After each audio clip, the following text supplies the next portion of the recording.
Always together because we were always at work. Things never seemed to slow down. There was always another blockbuster case on the horizon that was bigger than the last. No amount of preparation was ever enough for Julian. What would happen if the judge brought up this question or that question? God forbid. What would happen if our research was less than perfect? What would happen if he was surprised in the middle of a packed courtroom, looking like a deer caught in the glare of an intruding pair of headlights? So we pushed ourselves to the limit, and I got sucked into his little work centered world as well.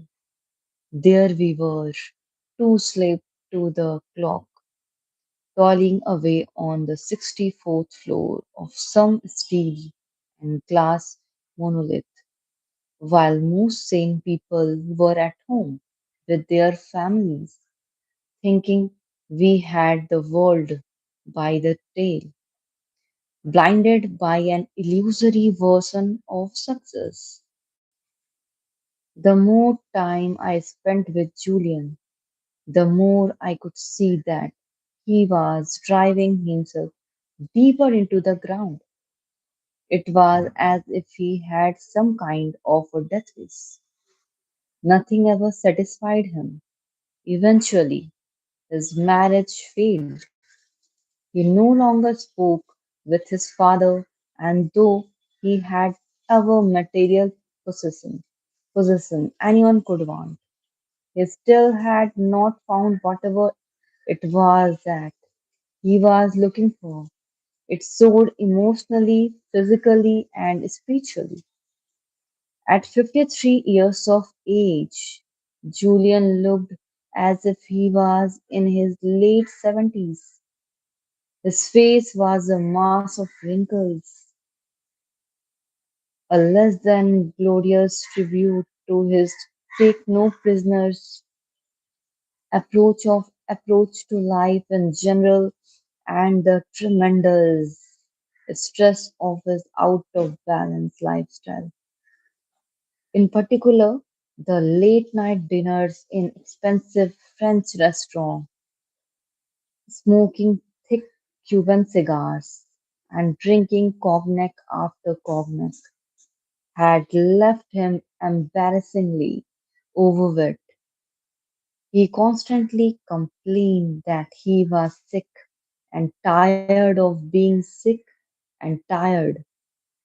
He had lost his sense of humor, and never seemed to laugh anymore.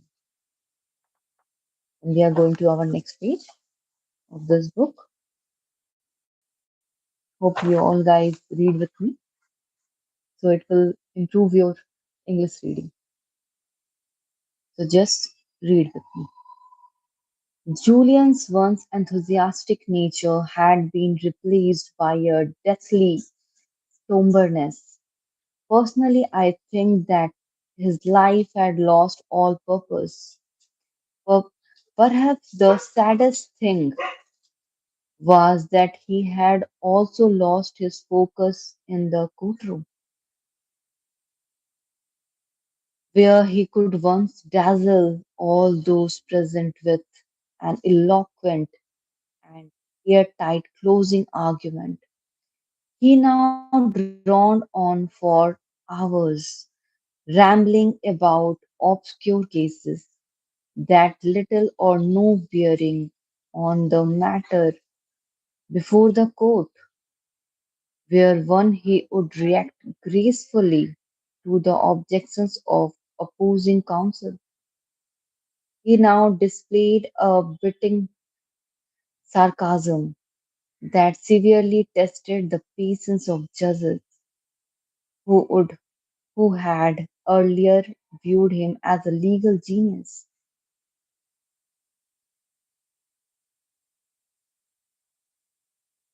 Let's take a break.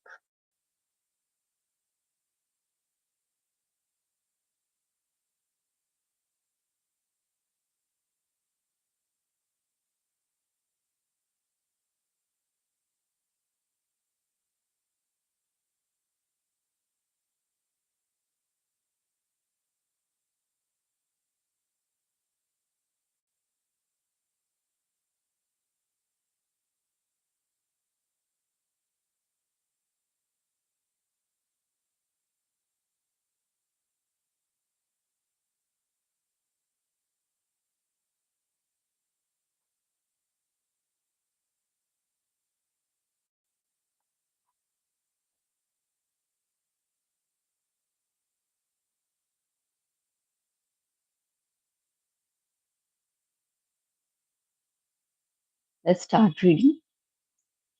Simply put, simply put, Julian's spark of life had begun to flicker. It wasn't just the strain of his frenetic pace that was marking him for an early grave. I sensed it went far deeper. It seemed to be a spiritual thing. Almost every day he would tell me that he felt no passion for what he was doing and was enveloped by emptiness. Julian said that as a young lawyer, he really loved the law, even though he was initially pushed into it by the social agenda of his family.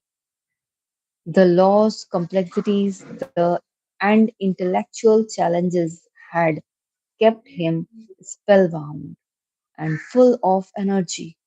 Its power to effect social change had inspired and motivated him. Back then, he was more than just some rich kid from Connecticut. He really saw himself as a force for good, an instrument for social improvement who could use his obvious gift to help others. That vision gave his life meaning. It gave him a purpose and it fueled his hopes. There was an even more to Julian's undoing than a rusty connection to what he did for a living. He had suffered some great tragedy before I had joined the firm. Something truly unspeakable had happened to him. According to one of the senior partners, but I couldn't get anyone to open up about it. Even old man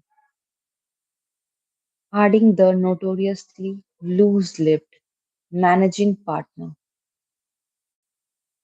who spent more time in the bar of the Ritz-Carlton than in his embarrassingly large office, said that he was sworn to secrecy, whatever his deep, dark secret was. I had a suspicion that it, in some way, was contributing to Julian's downward spiral. Sure, I was curious, but most of all, I wanted to help him. He was not only my mentor, he was my best friend. And then it happened. This massive heart attack that brought the brilliant Julian Mental back down to earth and reconnected him to his mortality. Right in the middle of courtroom number 7 on a Monday morning, the same courtroom where we had won the mother of all murder trials. So here we complete our first chapter.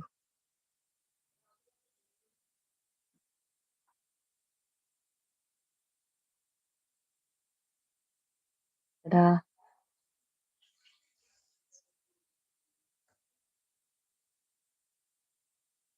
And this book name is The Monk Whose Soul is Ferrari.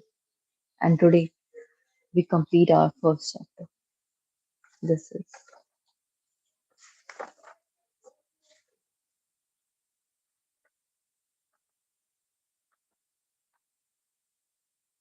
wait, we completed this, the wake up call. First chapter completed, and remaining 12 chapter left out of 13 chapter.